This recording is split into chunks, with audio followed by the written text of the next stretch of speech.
నమస్తే welcome to Aadya TV. So ఈ screen చూస్తుంటే తప్పెవరిది అనేది ఎవరికి అర్థం కాకుండా ఉండొచ్చు, రైట్? బేసిక్గా తెలంగాణ స్టేట్లోని కాంగ్రెస్ గవర్నమెంట్ ఏర్పడిన తర్వాత మొట్టమొదటిసారిగా మన సీఎం రేవంత్ రెడ్డి చెప్పిన మాట ఏంటంటే తెలంగాణ స్టేట్ని డ్రగ్ ఫ్రీ స్టేట్గా చేస్తామని చెప్పేసి ఒక మాట అన్నారు. అయితే కళ్ళ ముందే ఇక్కడ రాజ్ కేసు కానివ్వండి, లేకపోతే లావణ్య, ఇంత క్లియర్గా వీళ్ళంతా చెప్తున్నారు. డ్రగ్స్ గురించి ప్రతిరోజు యూట్యూబ్ ఛానల్స్లో కానివ్వండి, శాటిలైట్లో కానివ్వండి, ప్రతి ఒక్క మీడియా ఛానల్స్లో మాత్రం ఈ డ్రగ్స్ గురించి కేసు కనపడతానే ఉంది, మాటలు వినిపిస్తూనే ఉన్నాయి. అయినా సరే కళ్ళ ముందు డ్రగ్స్ కేసు కనిపిస్తున్నా ఎందుకు రేవంత్ రెడ్డి పట్టించుకోవట్లేదు? రైట్ రమేష్, దీని గురించి నీ దగ్గర ఉన్న ఇన్ఫర్మేషన్ చెప్పు.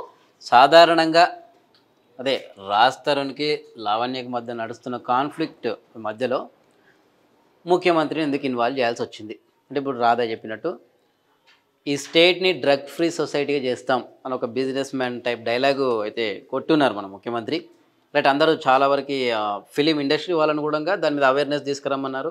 మీకు అందరికీ తెలిసిందే, దాని మీద ఒక వీడియో బైట్స్ కూడా చేయమన్నారు. అంటే ప్రతి ఒక్కరికి బాధ్యత. అయితే ఫస్ట్ ఆఫ్ ఆల్ వీళ్ళ ఇష్యూలో ఏదైతే రాజ్ తరుణ్ లావణ్య ఉన్నారో ముఖ్యంగా ఓన్లీ అందరూ చాలా వరకు చూసేది ఏంటంటే డివోర్స్ కేస్ అనుకుంటున్నారు, లేదా ఒక లివ్ ఇన్ రిలేషన్షిప్ని రాజ్ తనని ఈమెను మోసం చేశాడని, లేకపోతే లావణ్య తనని మోసం చేశాడని అలిగేషన్స్ అని ఒక నడుస్తుందని మాత్రమే తెలుసు. బట్ ఈ టోటల్స్ ఈ కామెంటరీలో మొత్తం ఈ స్టోరీలో డ్రగ్స్ అనే ఒక అంశం కూడా తెరపైకి వచ్చింది. అయితే ఈ డ్రగ్స్ విషయం ఏదైతే ఉందో ఇంత క్లియర్గా అంటే ప్రీతి అని ఎవరైతే తను క్లియర్గా చెప్పింది ఏమని, నా గొంతులో డ్రగ్స్ వేసేసి థమ్స్అప్ వేసింది అని లావణ్య మీద ప్రీతి అనే అమ్మాయి ఆరోపణ చేసింది. అలాగే ఎవరైతే రాజ్ తరుణ్కి సపోర్ట్ చేస్తున్న ఆర్జే శేఖర్ భాషా ఎవరైతే ఉన్నారో, సో తను కూడా డ్రగ్స్ విషయం తెర మీదకి తీసుకొచ్చాడు. ఈ ఎంటైర్ దాంట్లో అసలు వీళ్ళకి డ్రగ్స్ ఎక్కడి నుంచి వచ్చాయి, ఎందుకు ఈ విషయం మీద పోలీసులు కూడా పట్టించుకోవట్లేదు? రైట్. అండ్ ఇంకా ఇక్కడ ముఖ్యమైన ఇంకో టాపిక్ ఏంటంటే వీళ్ళది ఓన్లీ ఒక మీడియా సంచలనం అయితే కాదు, పోలీస్ స్టేషన్ దాకా వెళ్ళాయి, కేసుల దాకా వెళ్ళాయి, నార్సింగి పోలీస్ స్టేషన్ ఎఫ్ఐఆర్ కూడా అయినాయి. సాధారణంగా సరే వాళ్ళు ఎందుకు పట్టించుకోవాలని మనకు ఒక క్వశ్చన్ రావచ్చు చూస్తున్న వ్యూవర్స్ అందరికీ. ఎందుకు అంటే సాధారణంగా ఒక సోషల్ మీడియా ఎఫ్బి కావచ్చు ఆర్ ట్విట్టర్ కావచ్చు, లేకపోతే ఇన్స్టా కావచ్చు, ఏదైనా సోషల్ ప్లాట్ఫామ్స్లో ఒక యువకుడిని తీసుకుందాం ఎగ్జాంపుల్, నాకు డ్రగ్స్ అంటే ఇష్టం, నేను అప్పుడు నా ఫ్రెండ్స్తో పలానా ఏరియాలో వెళ్ళినప్పుడు తీసుకున్నాను అని ఒక స్టేట్మెంట్ ఇస్తే ఆటోమేటిక్గా కింద సైబర్ క్రైమ్ కావచ్చు, ఐటీ సెల్స్ కావచ్చు, ఏది పోలీస్ డిపార్ట్మెంట్ సంబంధించింది అండ్ నార్కోటిక్ బ్యూరో వంటి సంస్థలు రియాక్ట్ అవుతాయా లేదా మీరు ఖచ్చితంగా సోషల్ మీడియాని ఫాలో అయినట్టయితే, లేదా ట్విట్టర్ ఇట్లాంటి వేదికలు చూస్తే హైదరాబాద్ సిటీ పోలీస్ కావచ్చు, వేరే ఏ డిపార్ట్మెంట్ అయినా కావచ్చు రియాక్ట్ అవుతాయి, లేదా ఎవరు కంప్లైంట్ ఇచ్చినా తీసుకుంటాయి. అలాంటిది ఇప్పుడు రాజ్ తరుణ్ ఒక సెలబ్రిటీ అంటే మూవీలో ఉన్నాడు కాబట్టి, ఒక మూవీ పబ్లిక్ ఫిగర్ కాబట్టి, అండ్ ఇతని మీద ఒక కంప్లైంట్తో లావణ్య కూడా తెరపైకి వచ్చింది.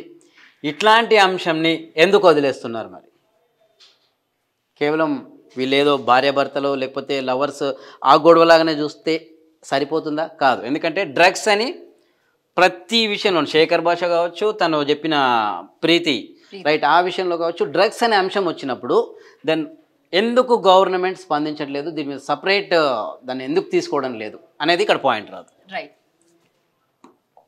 అండ్ మరి మామూలుగా ఎందుకు ఈ అంశాన్ని తీసుకున్నామంటే, మేము డ్రగ్ ఫ్రీ సొసైటీని నిర్మిస్తాము, దాని మీద ఉక్కుపాదము మోపుతాము అని ప్రభుత్వం చెప్పింది.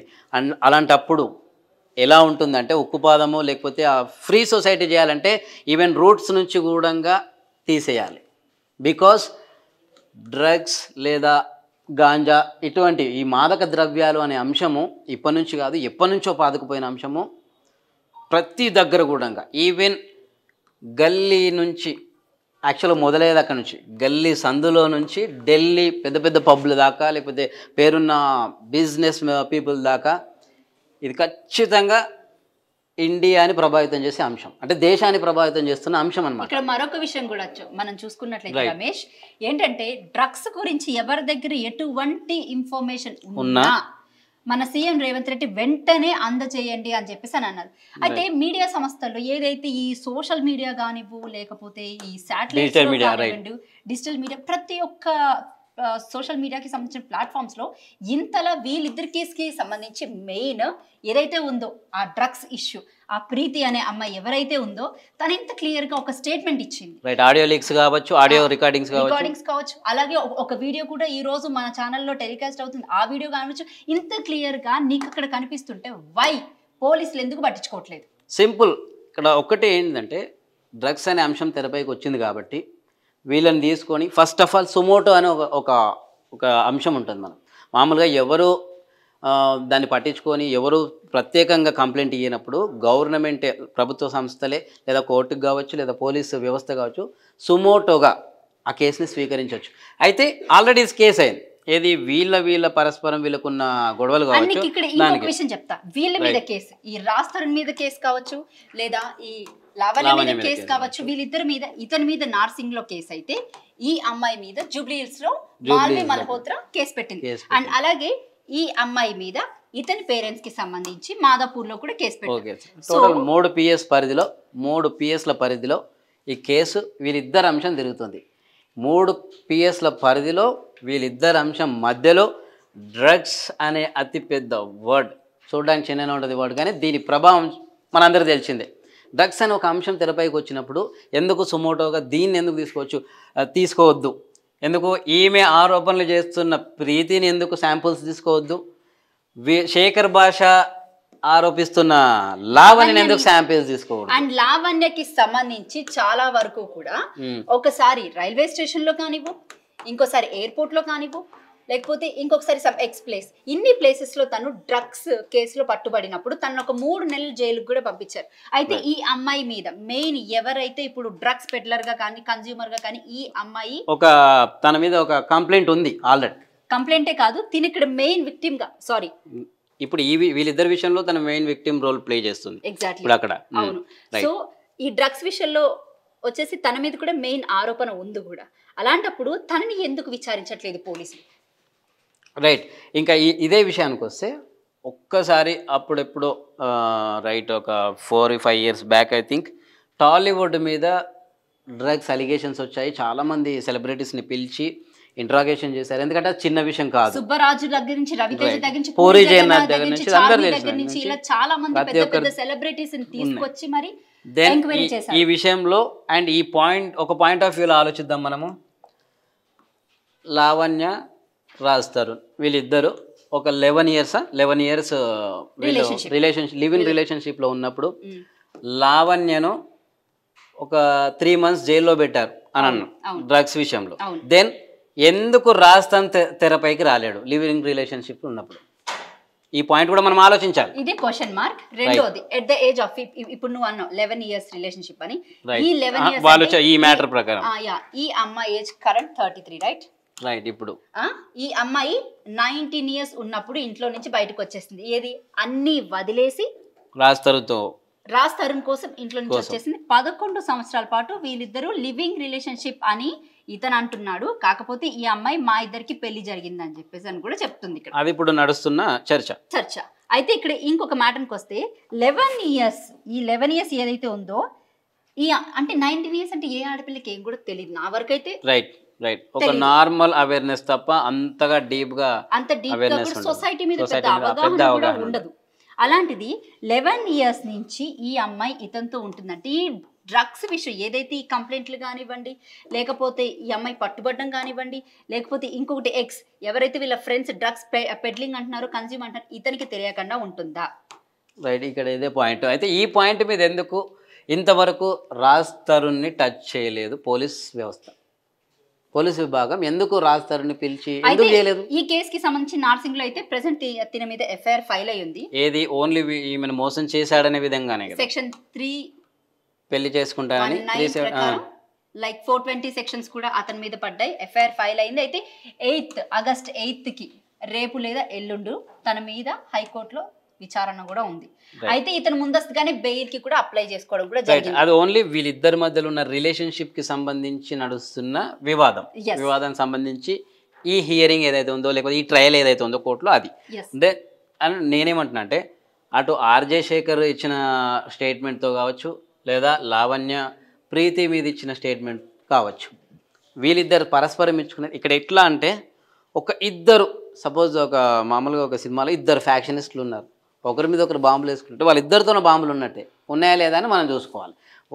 అతను నా మీద వేసాడు, లేదు అతనే నా మీద వేసాడు అని అన్నప్పుడు ఇద్దరిని వినిపించి అసలు ఎవరితోనే సోదాలు చేయడం అనేది ఒక ప్రాథమిక చర్య. అయితే ఈ కేసులో ఇంకొకరికి ఇంపార్టెంట్ అయిన వ్యక్తి రాజా రవీంద్ర. ఈ పేరు ఇప్పటి వరకు కూడా ఎక్కడ తెర మీదకి రాలేదు, రానివ్వట్లేదు. వై? ఎస్, రాజా రవీంద్ర అనే వ్యక్తి రాజ్ తరుణ్ కి మేనేజర్ అండ్ గతంలో మేనేజర్ ఓకే మేనేజర్ ఇతను పర్సనల్ మేనేజర్ రైట్. సో ఇతను యాక్టర్ కూడా, బేసిక్ గా ఆర్టిస్ట్. సినిమాలో చూసే ఉంటారు మీరు, చాలా సినిమాల్లో చూసే ఉంటారు. అయితే ఇతను గతంలో కొన్ని కేసెస్ లో నిందితుడిగా ఉన్నాడు అండ్ అలాగే తిన మీద డ్రగ్ పెడ్లర్ అని కూడా ఉంది అండ్ తిన మీద చాలా వరకు కూడా డ్రగ్స్ కేసెస్ కూడా ఉన్నాయి. సో ఇతని పేరు ఎందుకు తెర మీదకి రావట్లేదు? అండ్ అమ్మాయిల విషయంలో కూడా ఇతను చాలా వరకు చాలా ప్రధాన కేసెస్లో ఉన్నాడు. ఎవరు వెనకాల ఉండి నడిపిస్తున్నది ఎవరు? ఈ ఎవరు అనే దానికి ఎందుకు ఎవరు స్పందించట్లేదు అంటే దీన్ని మనం ఎందుకు ఫోకస్ చేయకూడదు? రైట్, ఇది డ్రగ్స్ విషయమా, లేదా డ్రగ్స్ని దాచడానికి రిలేషన్షిప్ నాటకమా, లేదా రాస్తరుంది బయటపడుతుందని లావణ్య మీద మోసపూరిత ఆరోపణలు చేయడమా? ఇప్పుడు ఈ ఎంటైర్ గేమ్ లో ఈ అమ్మాయిని మాత్రమే అంటే ఫేస్ ఆఫ్ ద ఇన్సిడెంట్ గా చూపిస్తున్నారు తప్ప అసలు తిన వెనకాల ఏం జరుగుతుంది అనేది ఎవరు ఎందుకు గమనించట్లేదు. ఒక డీప్ ఇంటరాగేషన్ ఎందుకు జరగకూడదు? ఎగ్జాక్ట్లీ, ఇది ఇంపార్టెంట్. ఇక్కడ వన్ స్టాండ్ లావణ్య సైడ్ కాదు, రాజ్ తరుణ్ సైడ్ కాదు, శేఖర్ భాష కాదు, రాజా రవీందర్ కాదు. ఇక్కడ కంప్లీట్ గా పాయింట్ వచ్చేసి డ్రగ్స్ అనే ఆ అంశం బయటకు వచ్చింది కాబట్టే ఇప్పుడు మేము ఇవాళ ఈ వీడియో చేయడానికి కారణం. ఎందుకంటే డ్రగ్స్ అని వచ్చినప్పుడు అందరికీ ప్రతి ఒక్కరికి సోషల్ రెస్పాన్సిబిలిటీ ఉంటుంది. మాకుంది, మీకు కూడా ఉంటుంది కాబట్టి వ్యూవర్స్కి. అండ్ ఈ యొక్క కాన్సెప్ట్లో ఆలోచించాలి. అంటే మామూలుగా ఏంటంటే ఇట్లా సెలబ్రిటీ ఇష్యూలు వచ్చినప్పుడు మహా అయితే ట్రోలింగ్ జరుగుతుంది, లేదా సెల్ఫ్ జస్టిఫికేషన్ జరుగుతుంటుంది. అంటే ఈయన ఫ్యాన్స్ మా వాడే రైట్ అంటారు, ఈమె ఫ్యాన్స్ మా అక్కనే రైట్ అంటారు. అట్లా కాదు, ఇక్కడ ఒక కామన్ థ్రెడ్, ఒక కామన్ వర్డ్ కూడా ప్రాబ్లం, బిగ్గెస్ట్ కామన్ ప్రాబ్లం అది. ఇది వచ్చింది అన్నప్పుడు అన్ని వీళ్ళిద్దరిని కూడా పాయింట్అవుట్ చేయాల్సి వస్తుంది. అండ్ ఇక్కడ ఇంకొకటి, సో టాలీవుడ్ కి సంబంధించి ఏదైతే ఉందో ఈ డ్రగ్స్ వ్యవహారం అనేది చాలా కామన్ గా అయిపోయింది. సరే, కామన్ అని అనుకుందాం కాసేపు మనకి. అయితే ఈ మన సీఎం రేవంత్ రెడ్డి గారు ఎవరైతే ఉన్నారో తెలంగాణ స్టేట్ కి ముఖ్యమంత్రి అయిన వెంటనే ఫస్ట్ వర్డ్ ఏంటన్నారు? అదే డ్రగ్ ఫ్రీ సొసైటీ చేస్తాం తెలంగాణ డ్రగ్ ఫ్రీ ఉపేక్షించేది లేదు, ఉక్కుపాదం మోపుతా అన్నాడు. ఉక్కుపాదం ఏది? ఇంత క్లియర్ గా కనబడుతుంది కదా. ఇతను చుట్టూ అసలు ఇతన్ని అనేవాడిని ఇంట్రోగేషన్ చేస్తే అసలు ఈ డ్రగ్స్ ఎక్కడి నుంచి వచ్చాయి, ఎవరిస్తున్నారు, అసలు వీళ్ళకి డ్రగ్స్ ఎక్కడి నుంచి వచ్చాయి, ఈ విషయాలన్నీ కూడా బయటపడతాయి. రైట్, నాకు ఒకటి అర్థమవుతుంది ఏంటంటే చాలా వరకు, ఇది నా అభిప్రాయం కాదు, సోషల్ మీడియాలో కావచ్చు, వార్తాపత్రికల్లో కావచ్చు, నేను చూసిన వాటికి కొన్ని కేసుల ఆధారంగా చెప్తున్నదే. ఎందుకు నానబెడుతున్నారు అనే దానికి ఇదే ప్రూఫ్ అని కాదు నేను చెప్పేది. ఇప్పుడు జస్ట్ ఒక అంచనా. ఒక ఏరియాలో ఒక కాలేజ్ అబ్బాయి దొరికిండు, మాదక ద్రవ్యాలు ఏదో తీసుకుంటా, వీడిని అరెస్ట్ చేసేసారు. బికాస్ నువ్వు తీసుకున్నావు, నువ్వు కొన్నావు కాబట్టి అయిపోయింది, లేదా మందలించి వదిలేసిర్రు అని అనుకుందాం. అండ్ రైట్, నెక్స్ట్ ఒక ఆటోలో గంజాయి ఇంత మొత్తంలో పట్టుబడింది, లేదా డ్రగ్స్ ఒక పబ్లో ఇంత మొత్తంలో పట్టుబడింది, ఒక 20 కేజీ ఇట్లా ఉంటాయి. బస్తాలు పెట్టుకొని పోలీసులు ఫోటో దిగేసి మనకు చెప్పేస్తుంటారు, అది వార్త. రైట్, ఇంతవరకే ప్రోగ్రెస్ తప్ప the lord of the drug, the lord of the ganja who అనేది ఇంతవరకు ఏ వ్యవస్థ, ఏ పోలీస్ అధికారి కూడా ఇంతవరకు చెప్పలే. వై? ఎందుకు? ఎవరు పెడ్లర్లోకే సరే, పలానా ఒక పర్సన్ అమ్ముతున్నాడు, వాడు దొరికిండు, పెడ్లింగ్కి మూలం ఎక్కడి నుంచి వస్తుంది, అది ఎక్కడ తయారవుతుంది, లేకపోతే ఎక్కడెక్కడ ట్రాన్స్పోర్ట్ అవుతుంది, దాన్ని ట్రాన్స్పోర్ట్ చేస్తున్న షిప్పింగ్స్ ఎక్కడి నుంచి వస్తున్నాయి, ట్రాన్స్పోర్టేషన్ అథారిటీ ఎవరు ఇస్తున్నారు, అసలు ఒకవేళ షిప్పింగ్ చేసినప్పుడు షిప్స్లలో వస్తే దానికి అక్కడున్న నేవీ అధికారులు లేకపోతే అక్కడున్న కోస్టల్ సెక్యూరిటీ ఎట్లా పర్మిషన్ ఇస్తుంది, ఎందుకు పర్మిషన్లు వస్తున్నాయి? లారీలలో అయితే ఆర్టీఏ వాళ్ళు ఏం చేస్తున్నారు, తనిఖీలు ఏమవుతున్నాయి, చెక్ పోస్టులు ఏమవుతున్నాయి, పోలీసులు ప్యాట్రోలింగ్ ఏమవుతుంది, ఇంకా పెద్ద ఉంటుంది చైన్. అంటే దేశాలు దాటిపోయేంత ఉంటుంది. ఇక్కడికే అయిపోతే ఈ కేసులో మనం పురోగతి ఎలా చూస్తామనేదే పాయింట్. అంటే ఈ వీడియో ఉద్దేశం గవర్నమెంట్ ఖచ్చితంగా ప్రభుత్వం ఈ విషయంలో కూడా రెస్పాండ్ కావాలి అనేదే.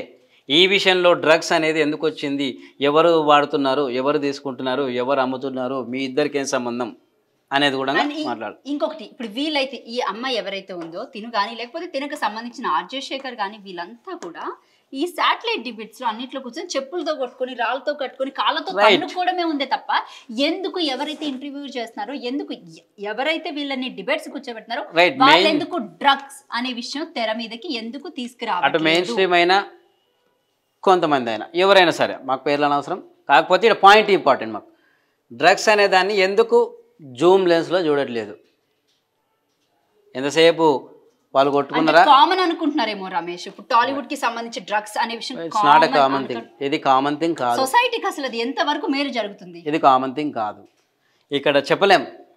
వీళ్ళిద్దరి మధ్యలో ఈ గొడవకు డ్రగ్సే కారణమేమో. మేబీ అయి ఉండొచ్చు. రైట్, డ్రగ్స్ కాడ అదేదో పార్ట్నర్ మధ్యలో గొడవ వస్తే మొత్తం వ్యాపారం చెడిపోయినట్టు వీళ్ళిద్దరి మధ్యలో డ్రగ్సే ప్రాబ్లం ఏమో.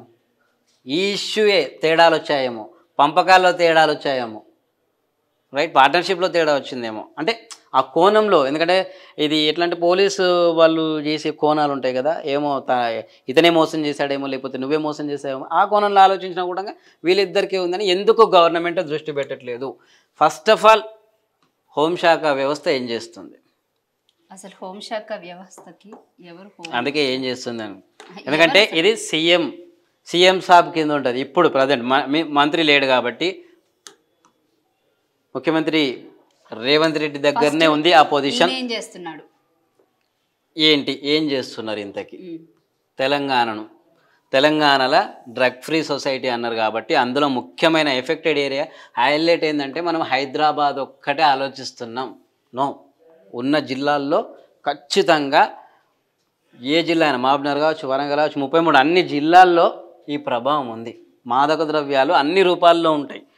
అది కోకైన్ కావచ్చు, హెరాయిన్ కావచ్చు, ఇంకేదైనా కావచ్చు, గాంజా కావచ్చు, ఇంకేదైనా మత్తు పదార్థం కావచ్చు, ఇవన్నీ ఏదో ఒక చోట ఏదో ఒక రూపంలో అవైలబుల్ ఉన్నాయి. ఏం చేస్తున్నట్టు లెక్క.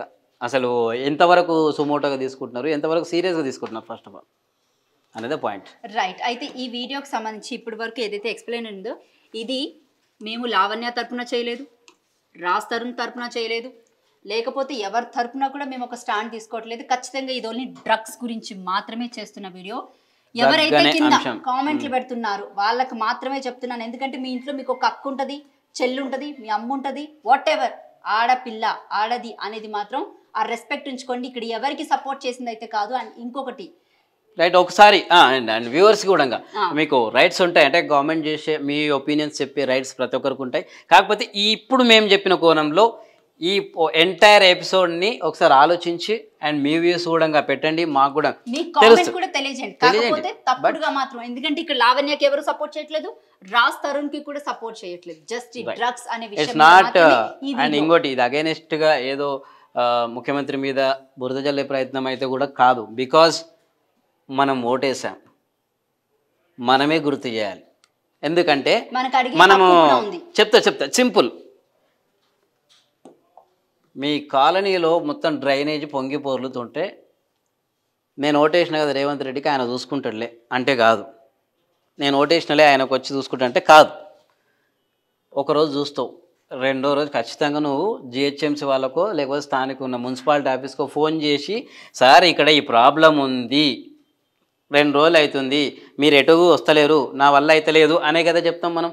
అంతేందుకు ఇప్పుడు హైదరాబాద్లో డాగ్ ప్రాబ్లం ఎట్లుంది, వీధి కుక్కల ప్రాబ్లం మనం చెప్తలేమా? ఇప్పుడు ఒకప్పుడు ఒకసారి కుక్క కరిస్తే నార్మల్ తీసుకున్నాం, మన ఇంట్లో